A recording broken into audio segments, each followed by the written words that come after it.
าธุสาธุสาธุอนุโมทามิหลวงปู่วโร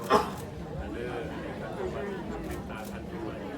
ต่อพอสมมาขอให้เราต้องรับเข้ามาเราได้สร้างความเป็นจริงเป็น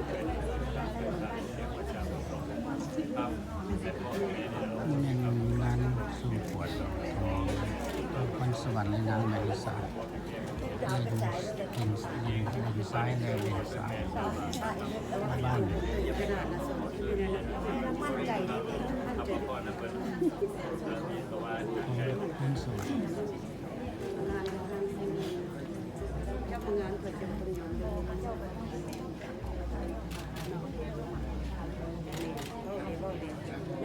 จัดการ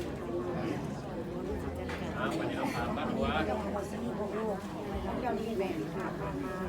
โอ้ยก้มหัวลงในเจ้านี่เอ้ยก้มในหัวที่ดึกส่งผมคอยแม่พ่อกันเลยไปเอาแล้วก็ได้นะ